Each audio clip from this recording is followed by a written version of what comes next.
The most difficult aspect of catching a monster is the discipline that it takes to ignore dozens of amazing fish that any sane person would have already speared for the slim possibility of maybe seeing a giant emerge from the depths. The last few years of my life have been devoted to one thing: catching a giant dog-toothed tuna. My gun's broken! This is incredibly difficult for a bunch of reasons, as I'm about to find out the hard way. But, to be clear, I want to shoot and kill my favorite animal. A giant that looks like a dinosaur that's been swimming around this reef for decades. Oh! Huge! I want to see it pull my floats deep underwater as it swims away with a spear through its body, fighting for its life. It is like proper big game. Then I want to bring it to shore and weigh it. And if the number on the scale is big enough, I'll be happy. I think. But a few days before we find that monster, we find a lot of smaller doggies. Well, not small, but normal size. Anyways, there are hundreds of them. So I choose the biggest one in the school, aim for the head, and pull the trigger. The shot isn't horrible, but it's not perfect either. And so the fish bolts to the seafloor. But let's rewind real quick. You see this here? That's a metal cable shooting line. It's around 7 meters long and is wrapped up and down the side of my spear gun 2.5 times. Basically, it connects the spear to the rope, which is connected to the floats, which comes in handy when you don't get a headshot on a dog, as it inevitably darts directly to the ocean floor, like so. If the shooting line wasn't metal, it would probably get snapped on the core. Anyways, as my floats go down, my buddy, Todd, follows them. Here comes the fun part. I clip my spear gun to my float so that I can pull the fish up off the ocean floor with both my hands free as quickly as possible. Tons of them, 50 of them. Size? Yeah, good size. And as I pull my doggy up, one of the other fish in the school follow it to the surface. Todd, dive! Where Todd is patiently waiting, loaded spear gun in hand.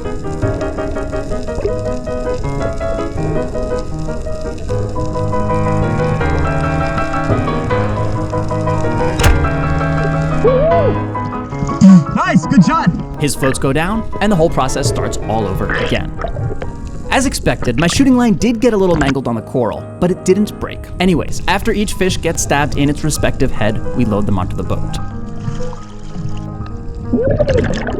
That was so cool. There was a wall. There was so many. Neither of these fish are monsters, but we need something to eat tonight. And if we only ate 80-kilo doggies, we'd have starved to death weeks ago. Speaking of which, this is us at the airport with over 100 kilos of luggage. Nothing is more relaxing than seeing your squirt tube on the plane before it takes off. Although this trip started 3 weeks ago, this story started over 10 years ago. Okay, see you later.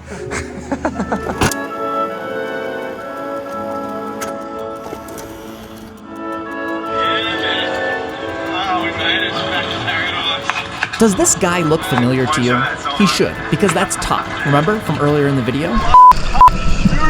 He's with our other buddy James. Before I even knew what a dog-toothed tuna was, these guys were exploring some of the most remote parts of Indonesia for months at a time, living with locals and searching for giants. They told me stories of one particular spot in the middle of absolute nowhere that's teeming with sharks, millions of fish, and, most importantly, massive doggies. Like this one. This is the hole, the cleaner hole. That's my alarm going off at 30, and I ran out of float line. And look at this tank. I couldn't go any deeper.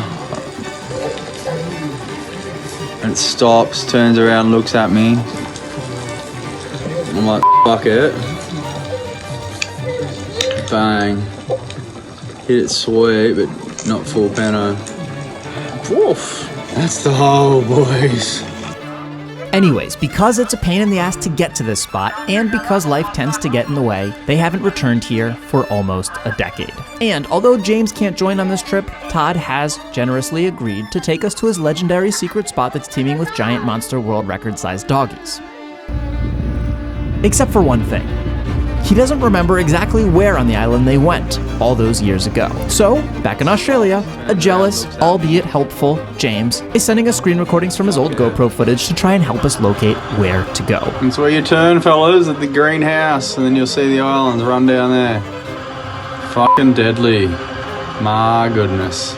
I'm so jelly right now. Fucking rip in, lads. Yeah, boys. Thanks for the voiceover help, James, and thanks for letting us go to your secret spot. Speaking of which,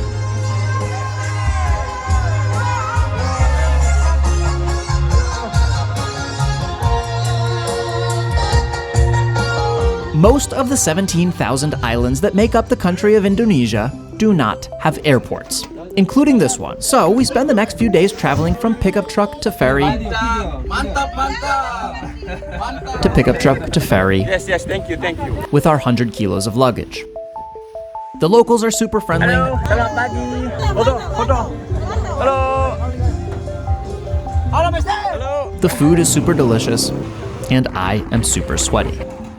The farther we get from the airport, the more sketchy the boat rides get, and the more curious the locals get as to how these stupid tourists could have possibly gotten this lost. On the final boat, the locals load up a few motorbikes, as one does. Bisa foto? Yeah. Hello. Which, upon arrival, we hired to drive us around the island to look for that green house. This is the real Indonesia. No day clubs, no aesthetic coffee shops, no toilet paper, and no influencers. Well, almost no influencers. Anyways, after hours of searching for that greenhouse, finally, Todd is reunited with his old friend. Halo, Pak. Nama saya Lenny. Hey, kesentuh datang. Orang Australia tuh. Hello. Hello.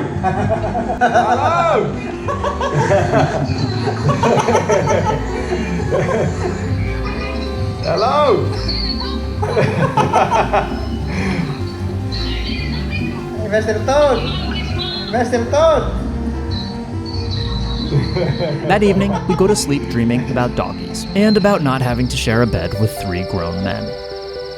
After a night of extremely wild sex, we head out to one of the most untouched giant dogtooth tuna spots on the entire planet.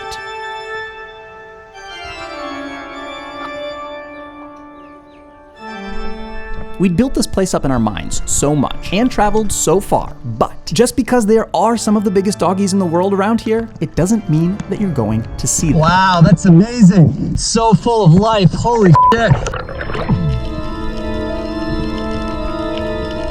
As soon as we get in the water, it's apparent that this is a special spot. Fish, literally everywhere. Probably the most beautiful spot I've ever dived in my entire life. But I don't care. This isn't the BBC. We aren't filming a nature documentary. We're here to launch giant spears through giant tuna. Schools of wahoo patrol the surface. Underneath the wahoo are hundreds of rainbow runners. Under the rainbow runners are the sharks.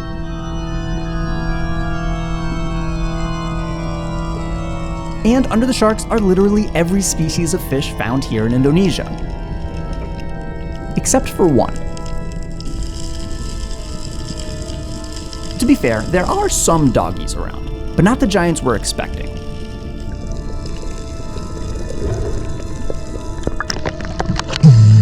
Did you see that one? There was a tiny one swimming in front of me, and I didn't shoot it, and then I waited. The bigger one, maybe 30. If you had tried golden, you would have landed on it. What's worse is the villagers are counting on us to bring back a bunch of fish, and they couldn't care less about the species or size. They just want to eat. But I didn't come all this way to spear barracuda, snappers, or giant trevally. I don't want to risk spearing one of these fish because if you want to land a giant doggy, you have to ignore all of the other smaller fish. Trust me, I've learned this lesson the hard way many times. Anyways, Todd is a more gracious guest and spears a few fish as a way of saying thank you to the locals for taking us out. The other one was a bit bigger, eh? Although these villagers are all expert fishermen, they're limited by their gear. And a haul like this is absolutely cause for celebration. And so, every evening, the villagers all come to get free meat from the stupid tourists who aren't satisfied with any of these amazing fish. And given their unique methods of filleting, it's not surprising that some of them wear hard hats for the process. After dinner, we show them underwater footage of how unbelievably amazing their backyard is, at which point the fishermen yell at us for not spearing more of those fish.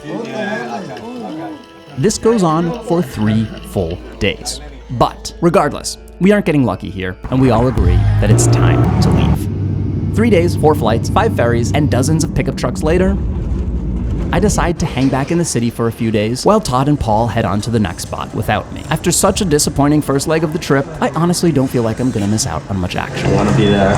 Look, we're stuck at this hotel. Don't show them the name of the hotel. So right now we're on this trip and we're like 8 days in. Anyways, so we're now on the way to another spot, but I got an offer for a sponsored video.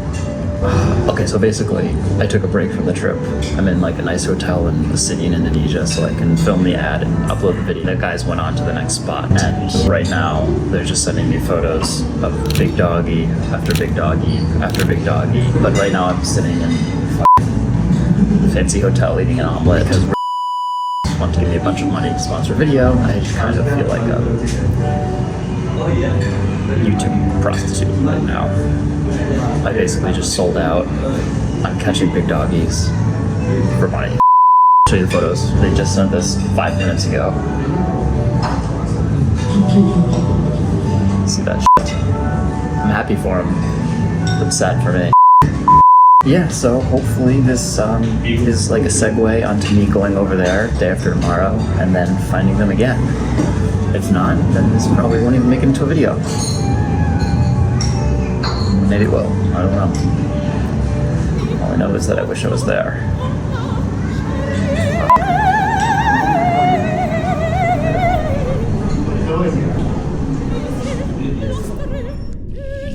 I cannot emphasize enough how incredibly rare it is to see this many big doggies in one place. For a spearfisherman, it does not get any better than this. But remember how I said that if you want to spear a really big one, you need to be patient and let the little ones swim by? Well, you can see Todd patiently waiting for the biggest doggy in the school. But immediately after he pulls the trigger, an absolute giant swims right below his feet. Let's watch that again.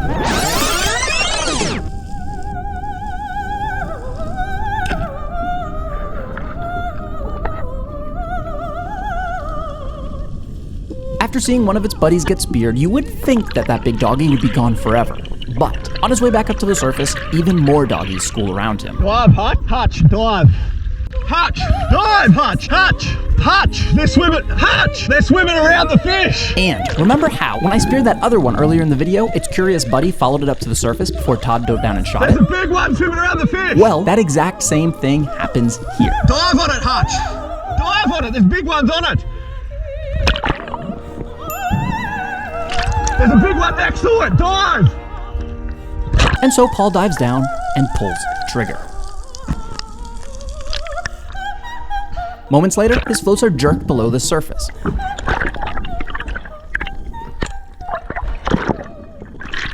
But just get it up.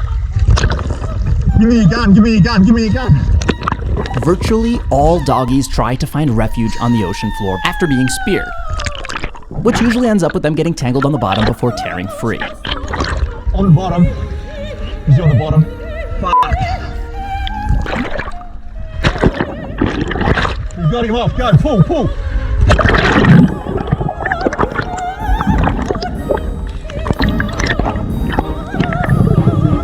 Just ripped off. Big fish. Oh, he's swimming around with the fish. That's what I'm yelling at you. He's swimming around underneath him.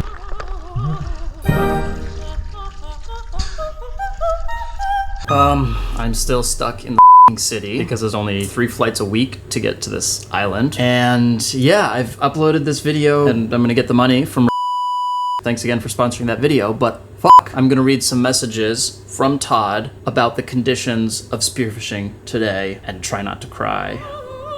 Lenny, I've only ever seen it once before, but today was fucked up. I filmed with a GoPro because it was mental not to. Actual tornadoes of 30, 40, 50, 60 kilo doggies. Maybe 30 or 40 of them in a school. The current was perfect the whole morning. I had so many opportunities, but was just waiting for the monster. My head is exploding.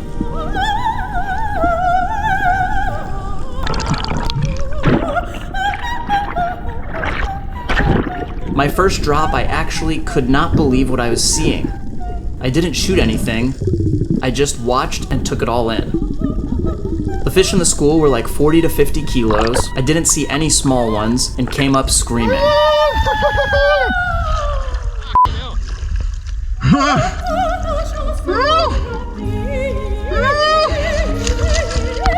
The whole I had them surrounding me completely. I just picked out that one because it was the biggest. It was messed up. I've never seen that many big ones at once before in my life. I got both my fish on film and dropping into them on other dives. I didn't even get the best 2 fish I saw. I'm sorry, man. I'm just telling you how it was. There was like, I was completely surrounded by them. I got on film. Yeah, hi, can I order some room service, please? Huh? I wonder if I'm going 50 yet. Is that 1 margarita pizza. 50? Vegetable spring rolls. That's where I like to shoot them. That slip tip's so buried. And 1 large bintang, please. I don't think so. It'll be right through the other side, I think. I think so. Yep, room 1122.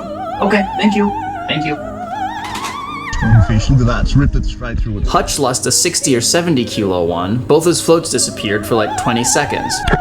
I was on the boat because I just shot a wahoo and the floats were ripping through the water and they went down deeper than 50 meters or more before popping up. And this is a photo he sent of him holding one of the fish. Can you see it? So yeah, this sucks. I'm stuck here for another day and a half while they're seeing the most epic doggy conditions they've ever seen at one of the most epic doggy spots in the world. And the room service here is good. I'm dying here. Oh man. So there's just schools everywhere? Yeah, just madness. And you think it was about 70 kilos, the one you shot? What happened? I think the slip tip must have pulled out. Put a good shot on it, good head shot. I lost 2, both good head shots. Really? Lost it, Hutch. How big? 30, 40, 50 kilo, and I couldn't choose one to pick. I shoot, I didn't know what to do. I was like, I didn't know where to look. I think I saw him maybe 10 or a dozen times where I had it like, those same fish, like doing tornadoes around me. What the fuck? A dozen times you saw that? Yeah. Oh. I don't know, it would have been like 10 or 12 times, they just kept, I'm pretty excited to see the footage. The biggest fish I shot was like dove and I land. I'd already dove in front of the spot, but it was like the tiniest bit of current at that stage, and I had just fallen behind the rock. But it was enough to not let me get back where I wanted to be. Okay. And it was in front of me. Like when I came down, it was in front of me, and it was swimming away from me. And then I started coming up, and it turned around straight back at me. Oh, interesting. Yeah, but I've got it on film.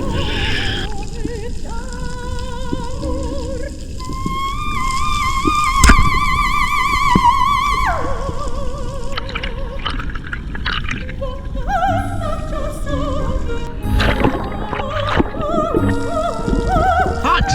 I need a second shot!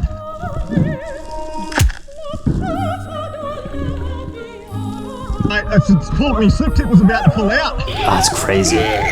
That's awesome. That was crazy. Honestly, I've never had a big fish tornado me. Without, I think I probably could have shot 10 big fish, but why? But why? That's exactly what I was thinking of. I mean, I'm not complaining. Yeah, I was losing my day. I'm dying in this hotel room right now. I'm literally dying. I'm pacing around. I just ordered a beer on room service. I don't know what I'm supposed to do right now. I was just like, you can't even get here because there's no flight. No, there's no way I'm getting there right now. So we're just pulling up to the village now after what might have been the most painful 3 days of my life. And my buddies Todd and Paul sent me some photos. They've got just the biggest Spanish mackerel I've ever seen. They think it's about 45 kilos. And I just looked up online, according to the Noob Spearo website, the world record is 46 kilos. So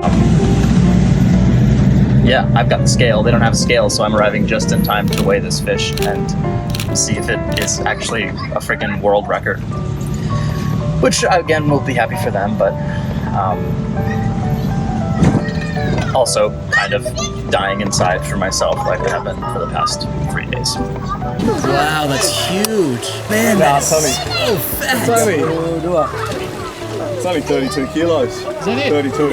It was so far away, and I was like, it was getting away from me. I was like, I've got to have a shot. And I just watched my spear go. So far, it went like a cannon. I can't believe that held. Oh man, I was like, for sure, I knew when I hit it, and I was like, I've lost it for sure. And it drowned my floats. I'm sure, yes.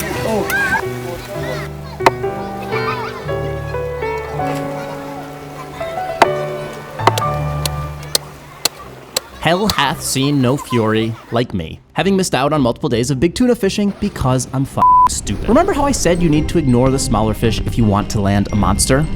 I don't. I'm barely conscious. You see all those doggies down there? Well, if I were more patient and continued to descend, I'd have had a wall of tuna surrounding me, just like Todd talked about on the phone. But I'm making up for lost time. So, as soon as the very first tuna is within range, I don't even think about whether or not to pull the trigger. The floats are tombstoning on the surface. Meanwhile, 100 feet below me, that tuna is wondering what the fuck just happened. Moments later, it decides to stop around and dive as deep as it possibly can. Oh, big one. All right. There's something exhilarating about playing underwater tug-of-war with a big tuna. It's for the same reason that a delicious meal tastes so good, and why having sex feels so good. It's in our DNA. On the most basic level, our brains are wired to not let us starve to death so that we can reproduce as much as we possibly can before we die. This is true for pretty much every living thing on Earth, including this doggy, which, thanks to me, has just failed its evolutionary prerogative, and its stomach is full of smaller fish that have also failed their evolutionary prerogatives. Anyways, I'm not done yet. As I focus on a Spanish mackerel that's just out of range, I see a bigger one, even closer. More floats tombstoning, and more underwater tug-of-war. Food chain-wise, the biggest difference between this Spanish mackerel and me is ego.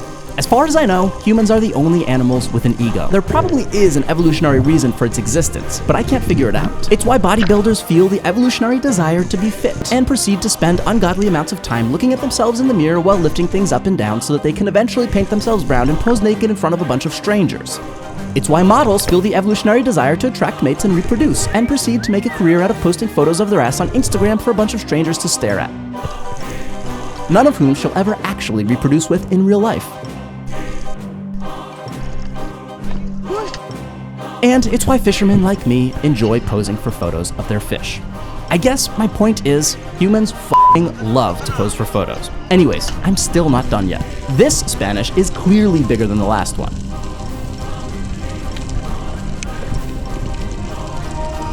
Spanish mackerel are different than doggies because they swim straight after being speared rather than directly towards the ocean floor. And as I pull this big Spanish up to the surface, I cannot wait to share the epic GoPro footage on my Instagram and YouTube channels. In the modern world, we don't actually need to catch fish. Giant mussels are no longer necessary to fight off bears attacking our campsite. We aren't really at risk of starving to death, and it's much easier to subscribe to someone's OF than to meet women in real life. Anyways, I'm still not done, and I'm still not patient enough to sink deeper into the middle of the school of doggies below me.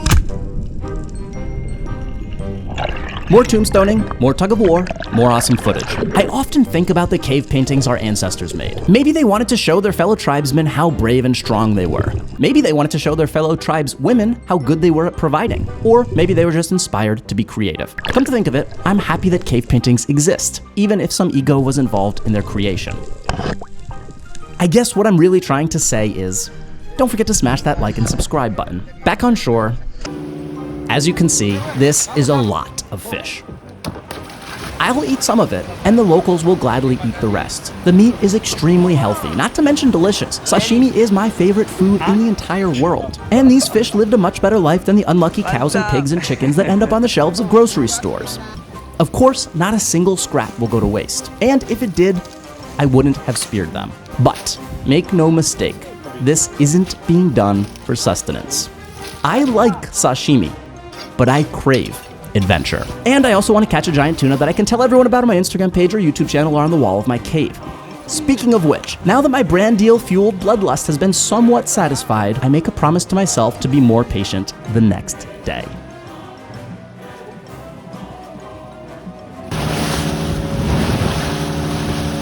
Remember that doggy I speared in the very beginning of this video that mangled the shooting line when it swam onto the reef? Well, on the very same day, this next dive will end up being one of the most special moments of my entire life. On the way down, I'm perfectly patient. No sudden movements, slowly sinking deeper and deeper as more and more doggies swarm around me. All of them good size, but I don't feel the need to spear them. Watching them swim is good enough, I think to myself, as one of the biggest doggies I've ever seen emerges from the depths. All of this time and effort is finally about to pay off.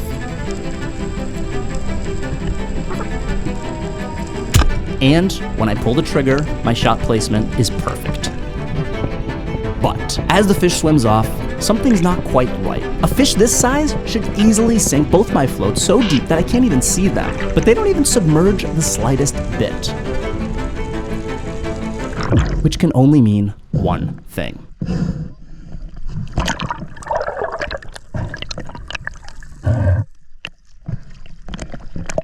Let's watch that again real quick.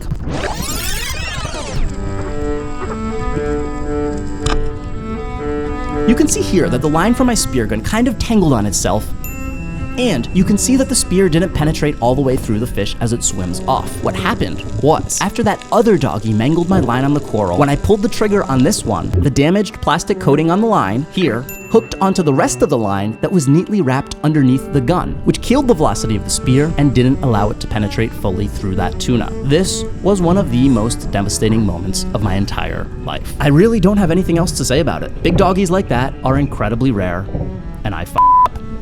I should have changed my line. Todd, however, fared better. Is that as big as I think it is? Nice. That's a good one. There's a bunch of them, eh? Was there? All this size? Nah, that was the biggest. There was a bunch of others. I nearly didn't shoot it because I thought it was smaller than it was. What's a gully? This tuna, obviously, is pretty f***ing big. But if one single person is able to carry it all by themselves, it's not really a monster.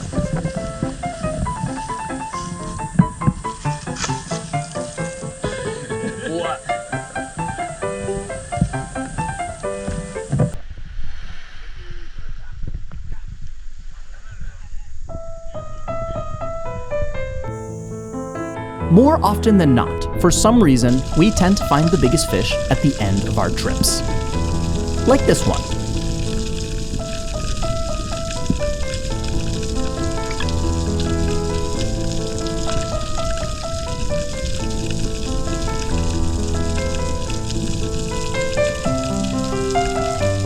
Just kidding. We speared this little leather jacket to trade with some villagers for some coconuts, but we do end up finding a monster.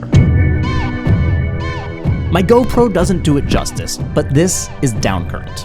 And, as its name suggests, downcurrent is very dangerous to dive in. Unless you're a giant doggy. On this particular drift, Todd dives down before me. 90 seconds later, he comes up screaming. My gun's broken! I'm not joking. This really happened. The literal moment before I'm about to dive down, my spear gun randomly exploded in my hands. Well, it wasn't actually the spear gun. It was the rubbers on my spear gun. Over the course of the trip, somehow, one of them got damaged. And they held out for the entire trip. Itu broken. The pan. Right up until I needed them the most. Those rubbers bursting in that moment It snapped. is what insurance companies refer to as an act of God. Alright, good Todd. Okay, good Todd.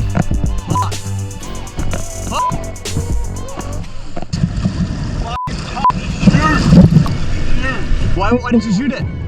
You get close to it, and I had a shot. I had a long shot, completely like my gun just went below it. Oh, really? Yeah. Fuck.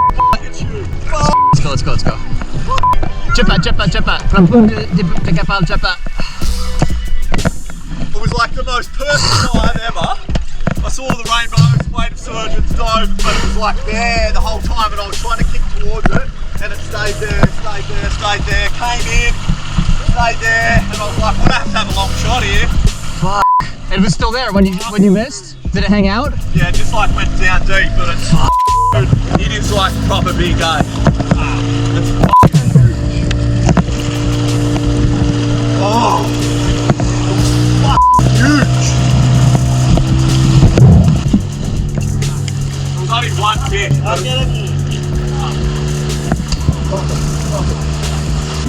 Big fucking big game.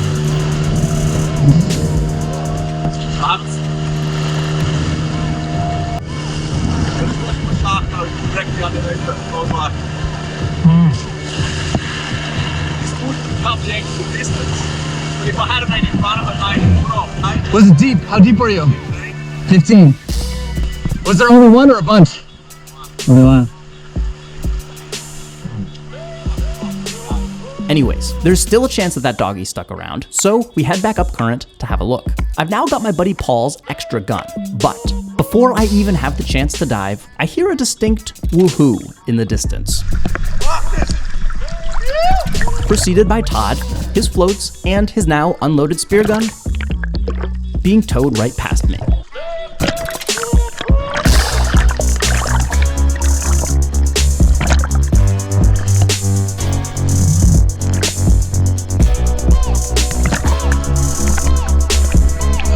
If he really did just spear that monster, he's going to need a second shot. Needs a second shot? So we chase him down on the boat, I hop in, and on the end of Todd's line is the biggest dogtooth tuna I've ever seen in my entire life.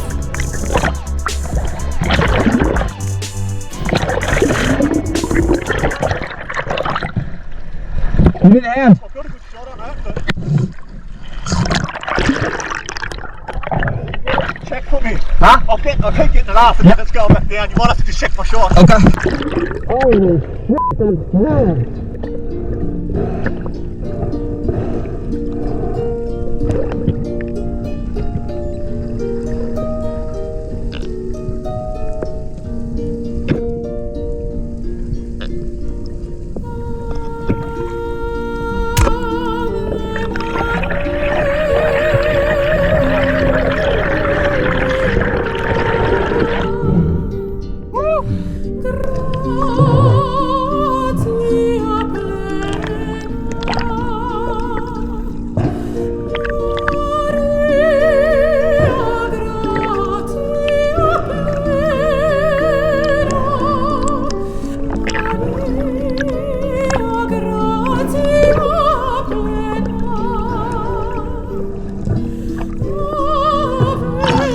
Holy shit! Holy shit! Oh my gosh! That's huge!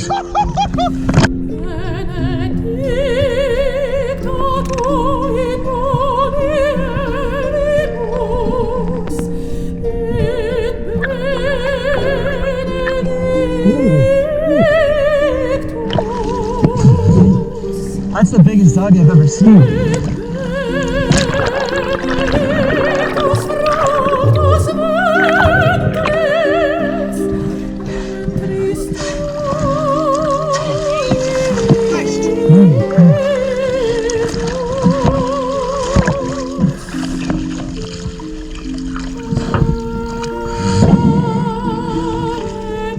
Oh shit! Pull, pull, pull! Oi. Oh shit! That's f***ing huge! Oh my gosh! Oh. That's the biggest dog I've ever seen. Fucking shark. Holy shit! There's more there. All that size? I saw a ball that size. There's more that size.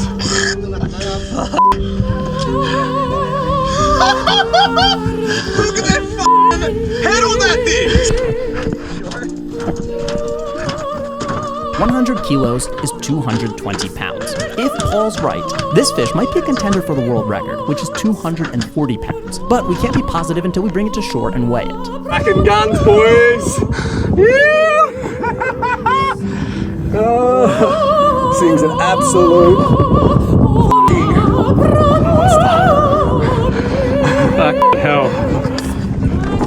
After After removing the spears and untangling the line, we head back into the water to find those other giants that Todd saw. The water is now freezing cold. My heart is racing. And there are big doggies everywhere. But nobody pulls the trigger. And so, for the next 2 hours, we swim around with dozens of 80, 90, and 100-pound dogtooth tuna. Right on the surface. It's truly amazing to see.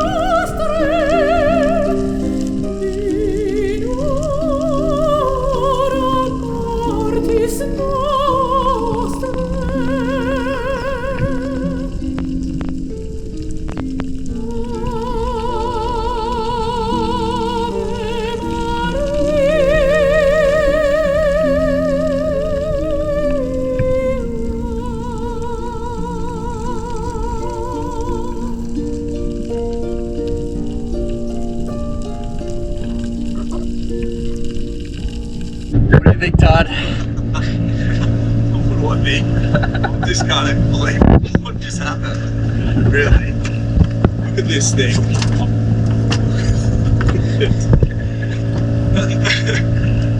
It's as big as me. Go Hutch, Kraken, Spearguns. At sunset, it's time for a victory lap, probably the most delicious beer Todd's ever had in his life, and of course, some photos. Not many people have put in the amount of time as Todd has searching for this fish. If you could go back in time 10 years, I wonder what a younger Todd would have to say about this moment if you told him what had happened.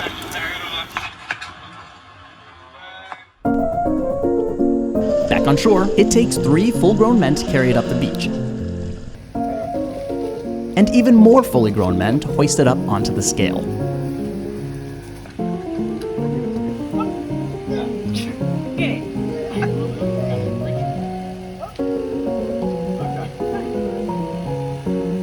Let's see.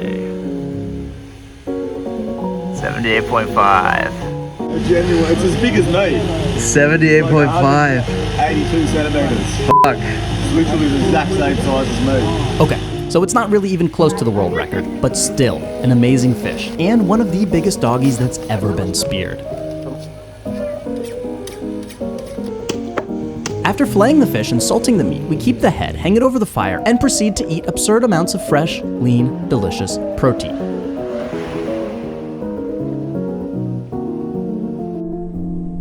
The next morning, we attach the giant head to the back of the pickup truck, as one does, bring it to the city, boil it, scrape the meat off the bones, and bring it back home to Bali.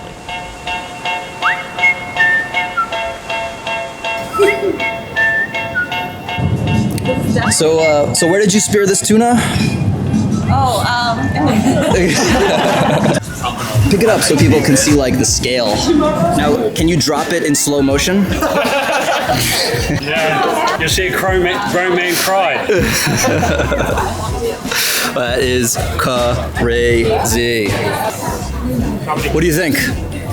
It's really big. This is a 80-kilo doggy, beard through the gill plates there, as you can see the hole there. This is Todd Bennett's dogtooth, not mine. And it was more than a year in the making, trying to work out this jigsaw puzzle. How did you do it? Yeah, my first one I've ever done actually. The peroxide and detergent, repeat that process 12 to 15 times. Then acetone last. And then the hard bit, because I couldn't find anywhere to show me where the bones go to put it back together. Kraken Spearguns. Hey Az, what did you think of the YouTube video everybody just watched? It was sensational. I look forward to being out there. I feel offended I wasn't involved. I wish I'd seen the video. I'm somewhat speechless as to how much work has gone into this dogtooth head. And it's far larger than I thought it was going to be. But, yeah. The other ones are a lot bigger. You've done an incredible job, mate. I'm very impressed. Yeah, it's beautiful work, Paul. Really, really nice. Like the amount of work that has gone into that, I hope people can appreciate just a fraction of how much work's gone into that. Thank you. You can tell that Az is used to speaking on camera. Exactly. That's honestly how I feel. Oh, it's lighter than I thought. It's going to be really heavy. So delicate. Yeah, if you want to have a look at this doggy skull, which is the one that was speared in the video you just watched, you can come check it out here in Uluwatu at Kala Surf Camp. Anga, what do you think of this? I'm watching like T-Rex. Like a T-Rex? Yeah. Crazy, man. It's like dinosaur, yeah? Yeah. I gotta go to the surf coaches. I just heard a crack. I'm gonna put this down. I'm gonna put this down. I'm scared. So how do people find you guys? Oh yeah, come go to our website, quadcapes.com. Good job, bro. Yeah, thanks for watching. I'm just excited you posted videos again, bro. You've left us waiting long enough. Yes. Leave in the comments to get him more consistent. No pressure. I think it's serious, dude. Hey, that is a serious camera, and that is a serious fish. Wasn't tight enough. No,